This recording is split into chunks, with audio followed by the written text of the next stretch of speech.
الحمد لله وكفى والسلام على عباده الذين اصطفى اما بعد. محترم سامعین اور سامعات، یہ رمضان المبارک کا آخری عشرہ ہے. آخری عشرے کے متعلق آپ نے فضیلت الشیخ برکت اللہ مدنی حفظہ اللہ تعالیٰ کی زبانی سماعت فرمایا.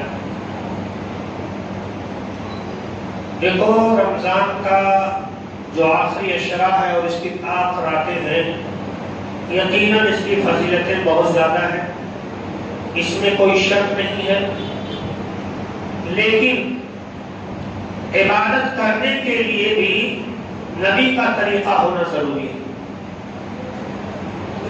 کتنی بھی عبادتیں آپ کر لیں، پوری رات تہجد میں گزار دیں، آپ پوری رات قرآن کریم کی تلاوت میں گزار دیں، پوری رات دعا مناجات میں گزار دیں، اگر نبی کی سنت کی خلاف ورزی آپ کی عبادت کر رہی ہے تو آپ کی عبادت آپ کے سر سے اوپر نہیں پہنچنے والی. تو ہر نیک کام کے لیے ضروری ہے کہ کیا ہو، اس نیک کام کو کس کے سنت کے مطابق، نبی کے سنت کے مطابق ہونا چاہیے. ابھی ہم اور آپ بیان سنیں گے، بیان سننے کے بعد مسجد کے باہر نکل جائیں گے، ہمارے نوجوان جو ہے لوڈو کھیلیں گے، ہمارے نوجوان لکھئی کریں گے، اور جو بزرگ لوگ ہوں گے ہمارے نوجوانوں کا ساتھ دیں گے، ہے کہ نہیں؟ مطلب صرف ہے ہم لیلۃ القدر میں بیان سن لینا، یہ سب سے بڑی عبادت ہم نے تصور کر لیا. مسئلہ ذرا پیچیدہ ہے. یہ لیلۃ القدر کی رات ہے، اپنی رات نہیں، مسلمانوں کی رات ہے، یہ اللہ کی رات ہے. اس میں وہی کرنا ہے جو اللہ رب العالمین نے حکم دیا ہے. آئیے، میں بہت زیادہ آپ کا وقت لے لوں گا، 5 سے 10 منٹ آپ کے سامنے میں خطاب کروں گا. 21ویں بارے کیا انشاءاللہ تلاوت کی جائے گی تراویح کی نماز میں، یا تہجد کہیں گے آپ تہجد کی نماز میں. جو پہلی آیت کریمہ اس بارے کی، اللہ تبارک و تعالی نے اس آیت شریفہ میں اپنے نبی سے خطاب کیا. اے نبی، اتل ما اوحی الیک من الکتاب، آپ ان چیزوں کے تلاوت کریں جو آپ کی جانب وحی کی جا رہی ہے. لوگوں کے سامنے وہ چیز بیان کریں جو اللہ تعالیٰ آپ کے سامنے بیان کر رہا ہے، اس کی تلاوت کریں. قرآن کریم کی تلاوت کریں. خطاب کس سے؟ نبی کریم صلی اللہ علیہ وسلم سے تلاوت کرنے کا حکم دیا جا رہا ہے، نبی سے. جب بھی نبی کے اوپر پورا قرآن نازل ہوا، ہمارے اوپر تو نہیں نازل ہوا، آپ کے اوپر تو نازل نہیں ہوا. غور کرنے والی بات یہ ہے کہ اس کتاب کے جس کے اوپر نازل کیا گیا، اس انسان سے، اس نبی سے یہ کہا جا رہا ہے کہ آپ اس کتاب کی تلاوت کریں. مطلب یہ کتاب رکھنے کے لیے نہیں، یہ کتاب تحفہ تحائف اور گفٹ دینے کے لیے نہیں، یہ صرف تقسیم کرنے کے لیے نہیں، تاکوں کی زینت بنانے کے لیے نہیں. یہ قرآن جو ہم نے نازل کیا ہے، اس کا ایک خاص مقصد کیا ہے؟ تاکہ اس کی تلاوت کی جائے.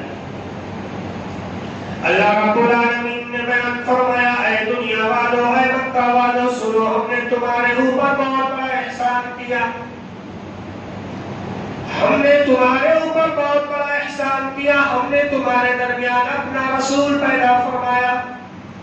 وہ رسول تمہارے درمیان قرآن کریم کی تلاوت کرتا ہے، پڑھ پڑھ کے تمہیں سناتا ہے تاکہ تم قرآن کریم کے مفہوم کو سمجھ سکو.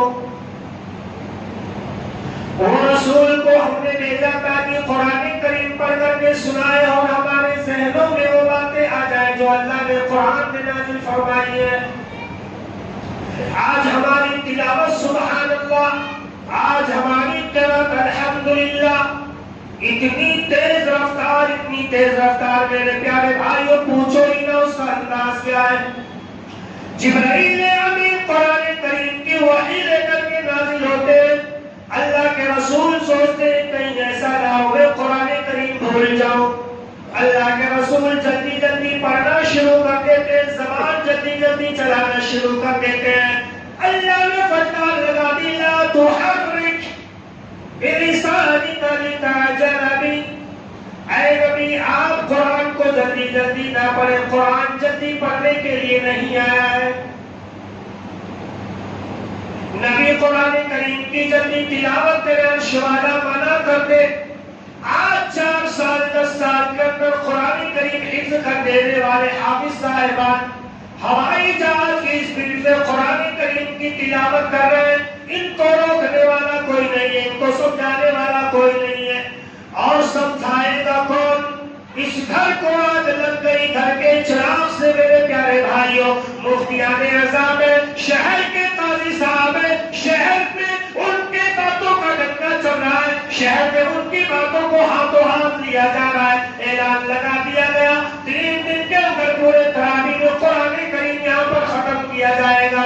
اللہ والو، یہ قرآن کریم پڑھنے کے سلیقے ہیں یا قرآن کریم توہین کرنے کا تم نے اعلان نکالا ہے؟ کون سا ایسا بھائی کلام ہے جو ایک رات میں 10-12 قرآن کریم اچھے انداز میں پڑھ کر کے بتائیں؟ یہ قرآن کی توہین نہیں تو اور کیا ہے؟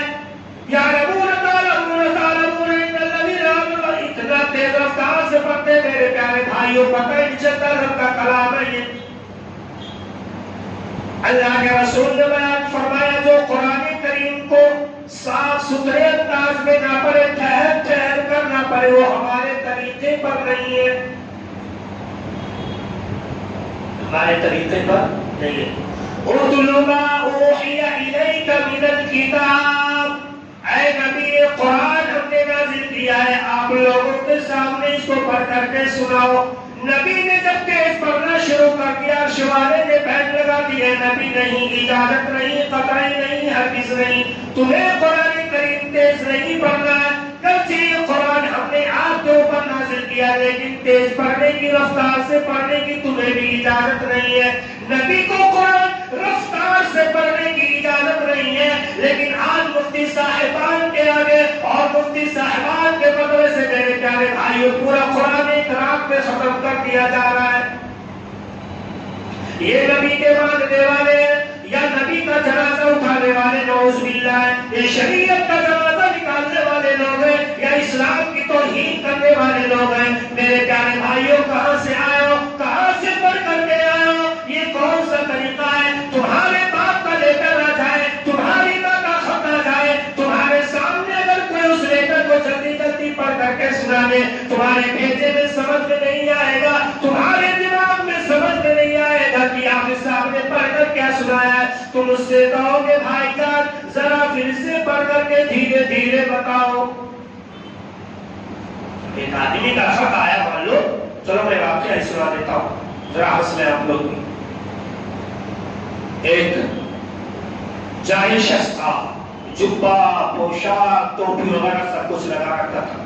ایک بڑھیا بیچاری تھی، اس کا خط آتا ہے، اس کے بیٹے وغیرہ باہر رہتے تھے، خط اس نے بھیجا۔ بڑھیا پڑھنا نہیں جانتی تھی، وہ سوچی چلو کسی کو میں تلاش کرتی ہوں اور وہاں خط دے دوں گی، پڑھ کر سنا دے گا مجھے۔ بیچاری وہ بڑھیا خط لے کر کے باہر نکلی کسی کو تلاش کرے۔ وہاں پر جب پہنچی تو راستے میں دیکھی ایک بابا جی چھپے میں پوش چھپا پہن رکھے، ٹوپی ٹوپا لگا رکھے، قلم وغیرہ 2-3 لگا رکھے، وہ سمجھی لگ رہا کوئی مفتی صاحب ہے، وہیں پر رک گئی۔ اس کے بعد اس نے جو ہے خط دیا، کہا یہ لے لیجیے ذرا پڑھ کر کے مجھے سنا دیجیے کیا ہے اس میں۔ مولانا صاحب لے لیے خط، آدھا گھنٹہ تک دیکھتے رہے اور اتنا متقی تھے کہ وہ رونا شروع کر دیے، خوب روئے اور ان کا آنسو دیکھ کر بڑھیا بھی رونے لگی، بوڑھی عورت بھی رونا شروع کر دی۔ بوڑھی بیچاری پوچھنے لگی، اے میاں صاحب اس میں کیا لکھا ہے؟ کیا میرے بیٹے کی موت آ گئی؟ کیا میرے بچے پر کوئی مصیبت آ گئی، کوئی پریشانی آ گئی؟ آپ کیوں رو رہے ہیں؟ کیا وجہ؟ مجھے ذرا بتا دو، میرے دل کی دھڑکن بڑھتی ہوئی جا رہی ہے۔ وہ بیچارہ خط کو بند کرنے کے بعد کہتا، امی جان اس خط میں کیا لکھا یہ تو میں نہیں جانتا، لیکن میں رو اس لیے رہا ہوں کیونکہ میں پڑھا ہوا نہیں ہوں، میں پڑھا ہوا نہیں ہوں۔ اگر میں پڑھا ہوا ہوتا تو پڑھ کر تمہیں بتا دیتا اس خط کے اندر لکھا کیا ہے، لیکن میں پڑھا ہوا نہیں ہوں، اس لیے میں اپنے آپ پر رو رہا ہوں، تمہارے خط کو پڑھ کر نہیں رو رہا ہوں۔ میرے پیارے بھائیوں، تو جس کے پاس طریقہ نہیں، سلیقہ نہیں ہوتا ہے، وہ دوسروں کے لیے بھی مصیبت جان بن جاتا ہے، وہ مال جان بن جاتا ہے۔ بہرحال میرے پیارے بھائیوں، یہ اللہ کا کلام ہے، یہ اللہ تعالیٰ کا نازل کردہ کلام ہے، اس کو اسی انداز میں پڑھا جائے جس طرح سے اللہ تعالیٰ نے کئی سالوں کے اندر نازل فرمایا۔ یہ پورا قرآن اللہ تعالیٰ یہ پاکی زمین پر نازل کر سکتا تھا، لیکن اللہ تعالیٰ نے پورا قرآن ایک ساتھ نازل نہیں کیا، بلکہ آہستہ آہستہ گاہے بگاہے نازل فرمایا۔ میرے پیارے بھائیوں، جو تاکہ لوگ اس کے پیغام کو سمجھ سکے، تاکہ پڑھنے کا طریقہ جان سکے۔ میرے پیارے بھائیوں، صحابہ کرام کا طریقہ یہ 10 آیتیں کریمہ پڑھتے ہیں، اس کے معنی مفہوم کو سمجھتے ہیں، جب تک ان آیات پر عمل نہ کر لیتے تب تک 11ویں آیت کریمہ نہیں پڑھتے تھے۔ کہاں جائے؟ اُتْلُ مَا أُوحِيَ إِلَيْكَ مِنَ الْكِتَابِ، اے نبی آپ کی جانب جو کتاب نازل کی گئی اس کی تلاوت کریے۔ وَأَقِمِ الصَّلَاةَ، اور نماز قائم کریے، نماز کی پابندی کریے۔ اے میرے پیارے بھائیوں، خطاب کس سے کیا جا رہا ہے؟ آج یہ آیت کریمہ بھی رات میں انشاءاللہ تلاوت کی جائے گی۔ 30ویں پارے کی پہلی آیت کریمہ ہے۔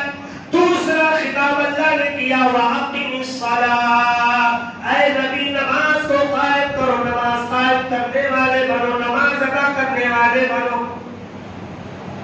نبی سے کہا جا رہا ہے نماز پڑھنے کے لیے، مطلب یہ کہ نماز ادا کرنا بھی بہت ہی زیادہ اہم ہے۔ اسی لیے اللہ کے رسول نے بیان فرمایا، ایک مسلمان اور ایک کافر کے درمیان جو چیز فرق کرنے والی ہے، جو چیز یہ بتائے گی کہ یہ مسلمان ہے یہ کافر، وہ نماز ہے۔ ہمارے درمیان اور مشرکوں کے درمیان فرق کرنے والی چیز کیا ہے؟ نماز ہے۔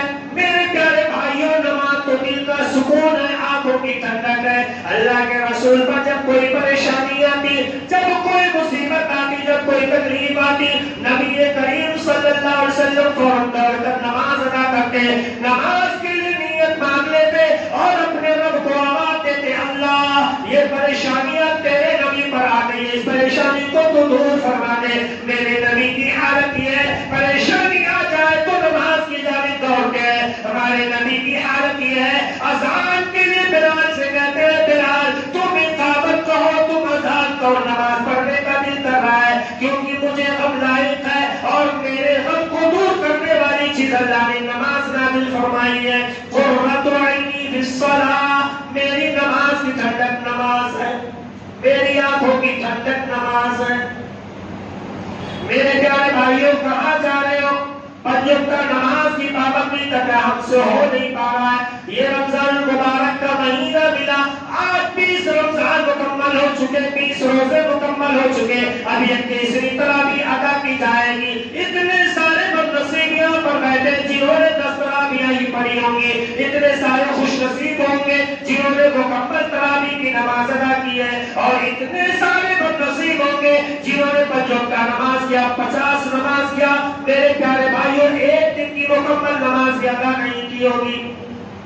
ظہر گزارا ہوگا چار مینار پر، عصر گزارا ہوگا مہاراشٹر کے بارڈر پر، مغرب گزارا ہوگا ہوٹلوں میں، عشاء کی نماز گزارا ہوگا گرل فرینڈ سے چیٹ کرنے میں، عشاء کی نماز گزارا ہوگا لاؤ لائن کے کھیلنے میں۔ یہ ہمارے نوجوانوں کی کیفیت ہے۔ میرے پیارے بھائیوں، آپ اس حقیقت سے انکار نہیں کر سکتے، نبی کریم کی حالت یہ، نبی کریم کا معاملہ یہ ہے، جیسے رمضان کا مہینہ آتا اپنے صحابہ کرام کو تیار کر دیتے، اے میرے صحابہ تیار ہو جاؤ، تم نے جو لاپرواہیاں کی ہیں اب وہ لاپرواہی اس مبارک مہینے میں نہیں ہونی چاہیے، تم نے جو نیکی کرنے میں تساہلی کرتی ہے اب وہ تساہلی تمہیں نہیں کرنا ہے، بڑھ چڑھ کر کے تمہیں نیکی کرنا ہے، اور اپنے آپ کو بالکل تیار کر لو، کمر کس لو۔ جس طرح سے کوئی جہاد پر جاتا ہے اور ذرہ برابر دشمن کو موقع نہیں دیتا حملہ کرنے کا، بالکل تیار رہتا ہے، اسی طرح سے اے میرے صحابہ تم تیار ہو جاؤ، تمہیں شیطان کو موقع نہیں دینا تمہیں بھٹکانے کا۔ ہمارے نبی کی بھائیوں نماز میں بھی بہت ہی زیادہ سستی کر رہے لاپرواہی کر رہے. جب مرو گے مرنا ہے نا سب کو, کسی کو بھی مرنا ہے. میں نے سنا ہے کہ مرنا بھی کسی کو مرنا ہے. اچھا ایک چیز میں نے ذرا روکوں گا اپنی بات کو, خود اپنے آپ سے میں سوال کر رہا ہوں. مرنا ہے, انسان جب مر جاتا ہے تو فوراً قیامت قائم نہیں ہوگا.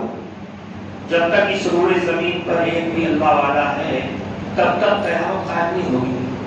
اب سوال یہ ہے کہ انسان جب مر گیا تو قبر میں اسے کیوں رکھا گیا, اور اس وقت تک وہ قبر میں رہے گا جب تک کہ قیامت کی صبح قائم نہ ہو جائے.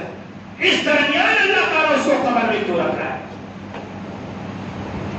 تمہاری پوجا کرنے کے لیے, تمہارے چہرہ دیکھنے کے لیے, یہ منحوس چہرے دیکھنے کے لیے تمہیں قبر میں رکھا, مہمان نوازی کرنے کے لیے. انسان دو قسم کے, مرتا ہے یا تو رب کا نافرمان ہوتا ہے, یا پھر مرتا ہے تو متقی اور پرہیزگار ہوتا ہے, یا پھر مرتا ہے تو کچھ گناہ اور کچھ نیکیاں کیے ہوتا ہے. اللہ رب العالمین بڑا غفور رحیم ہے. انسان مر گیا, جو متقی ہے پرہیزگار ہے اس کے لیے جنت کے دروازے کھول دیے گئے, کھڑکیاں کھول دی گئی. اب وہ قبر میں ہی جنت کا مزہ لے رہا ہے, ہوائیں آ رہی, دیکھ رہا منظر. اگر نافرمان مر گیا, جی ہاں عذاب قبر کا انکار کرنے والے میرے احباب, اگر مر گیا نافرمان ہے تو پھر کیا ہوگا؟ اللہ رب العالمین جہنم کی کھڑکیاں کھول دیتا ہے اور جہنم کی ہوائیں, کھولتی ہوئی ہوائیں اور جہنم کی سزا اس پر صبح و شام پیش کی. مر گیا, کچھ نیکی کیا کچھ برائی کیا ہے, اللہ تعالیٰ قبر میں عذاب دے دیتا ہے تاکہ قیامت قائم ہونے سے پہلے اس کا معاملہ مکمل ہو جائے, اور قیامت جیسے قائم ہو جائے اس کو سیدھا جنت کے اندر داخل کر دیتے ہیں. کتنے لوگ ہیں جو عذاب قبر کا انکار کرتے ہیں؟ یا تو یہ سوچتے ہیں کہ سیدھا ہم جنت میں چلے جائیں گے, یا تو سوچتے ہیں سیدھا جہنم میں چلے جائیں گے. دو ہی فیصلہ ہوگا ان کے پاس. عذاب قبر کا انکار نہیں کیا جا سکتا. جس طرح سے آپ اپنے بدن میں دانت کے نیچے موجود کیڑے کا انکار نہیں کر سکتے, گرچہ آپ نے اپنی آنکھوں سے دیکھا نہیں, لیکن ڈاکٹر نے کہا کہ جراثیم دانت کے نیچے موجود ہے تو موجود ہے, اب وہ چاہے جھوٹ کے چاہے صحیح کہ تمہیں سے کوئی مطلب نہیں. ڈاکٹر نے کہا جراثیم موجود تو موجود. اب ایمان ہو گیا, ہمیں یقین آ گیا, ہاں یقیناً ڈاکٹر نے صحیح کہا. میرے پیارے بھائیوں, اسی طرح سے ایک مسلمان کا عقیدہ عذاب قبر کے بارے میں ہونا چاہیے.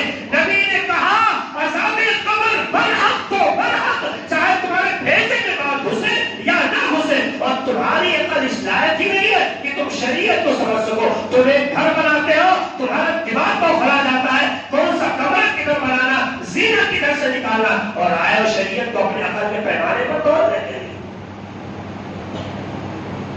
میرے پیارے بھائیو, اللہ کے رسول صلی اللہ علیہ وسلم نماز پڑھا کرتے تھے اللہم انی اعوذ بک من عذاب القبر, بار بار عذاب قبر سے پناہ مانگتے ہیں. ہمارے نبی کہے نہیں عذاب قبر ہے, حدیث شریف کہے عذاب قبر موجود ہے, اور ہے میرے یار اللہ وارثوں کا بیان سن کر کے نبی کی توہین کرنے والوں سنو. نبی تو یہ کہے اللہم انی اعوذ بک من عذاب القبر, اے اللہ ہمیں عذاب قبر سے پناہ دے دے, اے اللہ ہمیں عذاب قبر سے بچا لے. آج نبی کی توہین کرنے والے نبی کا نام بھی لیتے اور عذاب قبر کا انکار بھی کرتے ہیں, کہتے ہیں یہ میرے عقل کے خلاف ہے اس لیے ہم عذاب قبر کو نہیں مانتے. اے اللہ والوں, قیامت کے دن اللہ تم سے پوچھے گا کہ بتاؤ کیا نبی نے یہ نہیں کہا تھا کہ عذاب قبر برحق ہے؟ تو میرے پیارے بھائیو, تم اللہ کو کیا جواب دو گے, اللہ سے کیا کہو گے؟ نبی یہ کہے عذاب قبر برحق ہے, ہم اور آپ یہ کہہ رہے ہمارے بھیجے بھی یہ حدیث نہیں آتی اس لیے عذاب قبر برحق ہی نہیں ہے.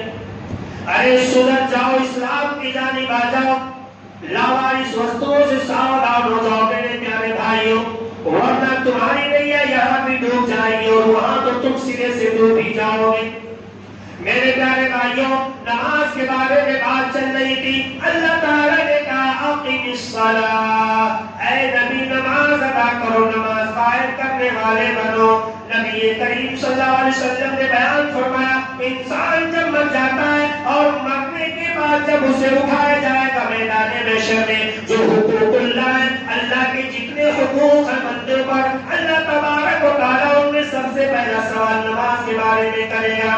اے میرے بندے، میں نے تجھے 30 سال کی عمر دی، تو نے کتنی وقت کی نماز ادا کی؟ میں نے تجھے 60 سال کی عمر دی، تو نے کتنی وقت کی نمازیں ادا کی؟ اے میرے بندے، میں نے تجھے 40 سال کی عمر دی، تو نے کتنی نمازیں ادا کی ہے؟ میرے پیارے بھائیوں، ایک دن میں 5 وقت کی نمازیں فرض ہے۔ جو مسلمان ان نمازوں کو چھوڑ دے گویا کہ اس نے کفریہ عمل کیا ہے، اور اگر جان بوجھ کر کے چھوڑتا میرے پیارے بھائیوں تو اس کے کافر ہونے میں کوئی شک ہی نہیں ہے۔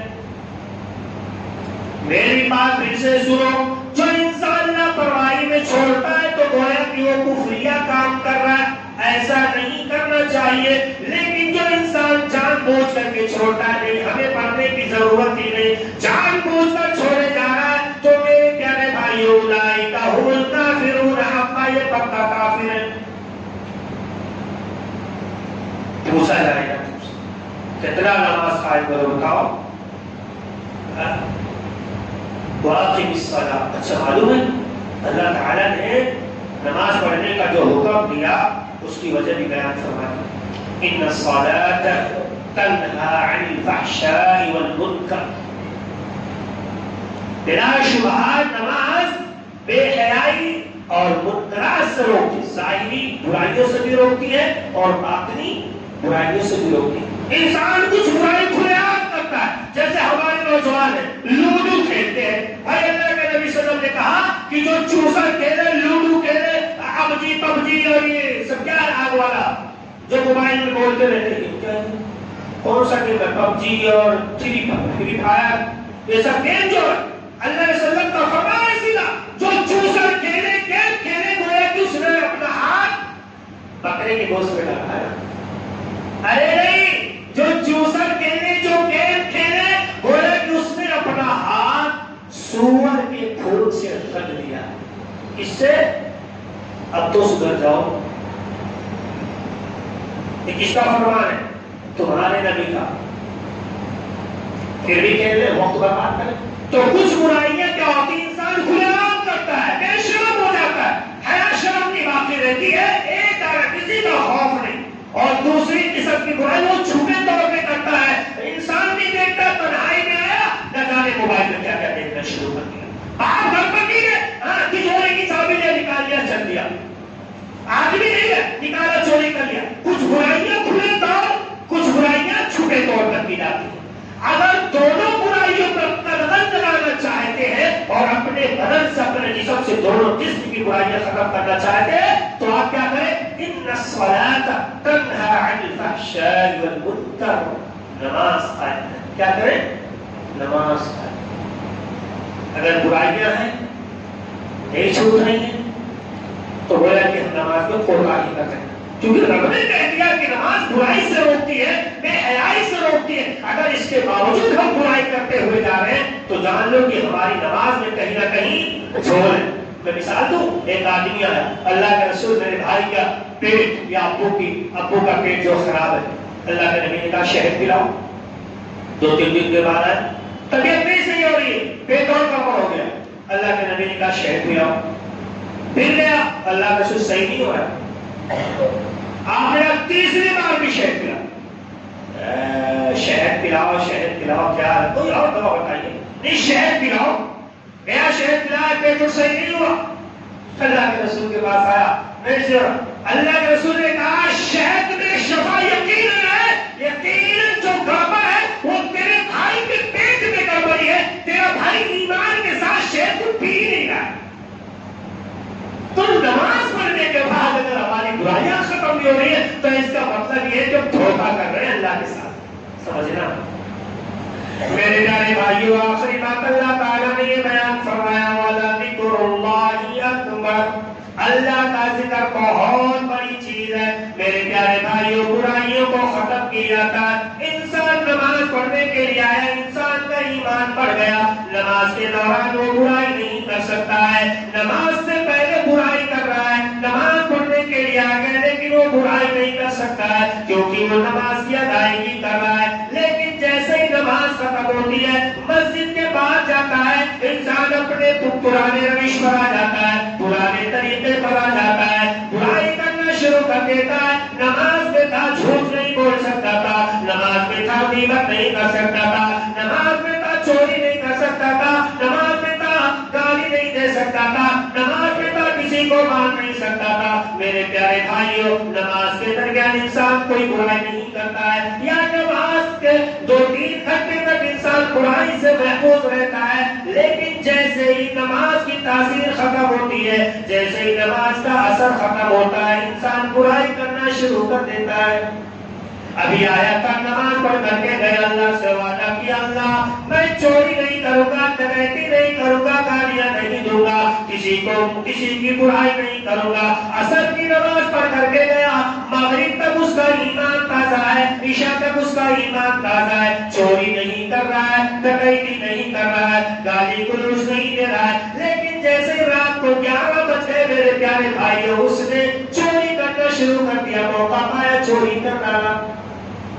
میرے پیارے بھائیوں, اللہ تعالیٰ اسی بات کی وضاحت کر رہا ہے, اے مومنو, اے مسلمانوں سنو, نماز تو انسان کو کچھ پل کے لیے نماز تو انسان کو کچھ پل کے لیے برائیوں سے روک کر کے رکھتی ہے, لیکن وَلَذِكْرُ اللَّهِ أَكْبَرُ, اللہ کی یاد, اللہ کا ذکر انسان کو ہمیشہ برائیوں سے محفوظ رکھتی ہے. جیسے آپ کے ذہن میں بات نہیں آ رہی ہو, لیکن 2-3 سال کے بعد آپ اس بات کو سمجھ جائیں گے, کیونکہ پہلی بار آپ سنتے سی بات. پہلے اللہ نے کہا نماز پڑھو, نماز برائی سے روکتی. اس کے بعد کہا اللہ کا ذکر کرو, اکبر, اللہ کا ذکر بہت بڑی چیز ہے.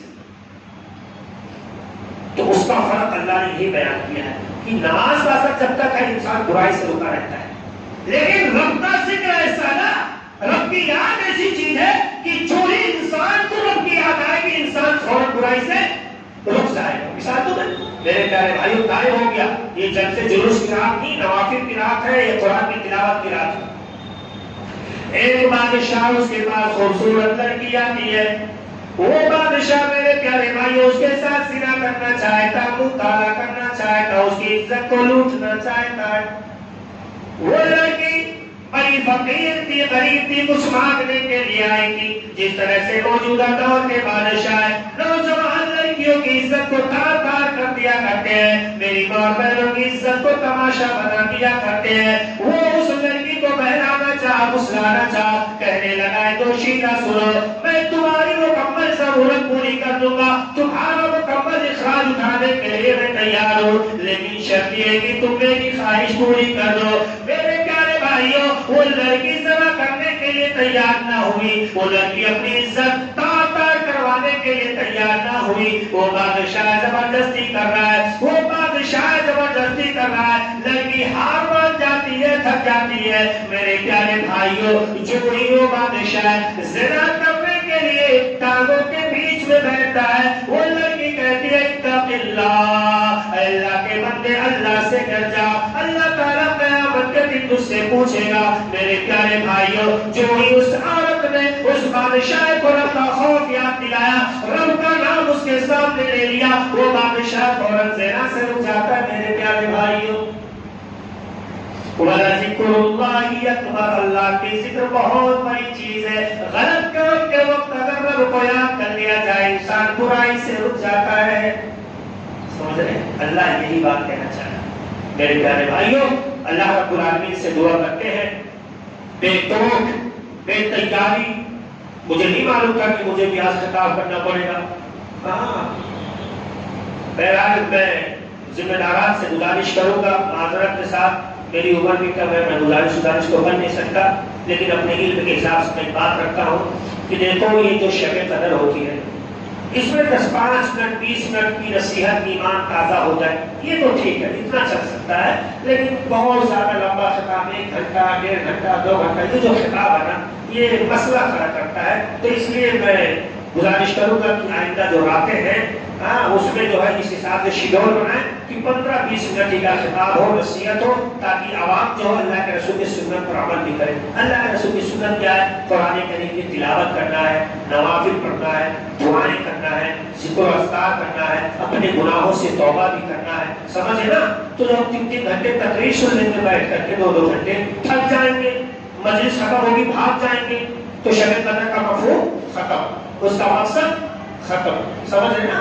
اللہ رب العالمین سے دعا کرتے ہیں مولا کریم ہم تمام مسلمانوں کو اس مبارک مہینے کی قدر کرنے کی توفیق عطا فرما، اور اس شب قدر میں خوب زیادہ نہیں کرنے کی توفیق عطا فرما۔ اللہ تعالی ہماری ساری نیکیاں قبول فرما، سارے گناہ معاف فرما، ساری لغزشیں، ساری خطائیں، سارے نشے اللہ تعالیٰ ختم فرما دے، معاف فرما دے۔ اللہ تعالیٰ ہم میں سے جو بیمار ہیں انہیں شفاء کامل عاجل عطا فرما، آمین۔ وما علینا الا البلاغ المبین۔ والسلام علیکم ورحمۃ اللہ وبرکاتہ۔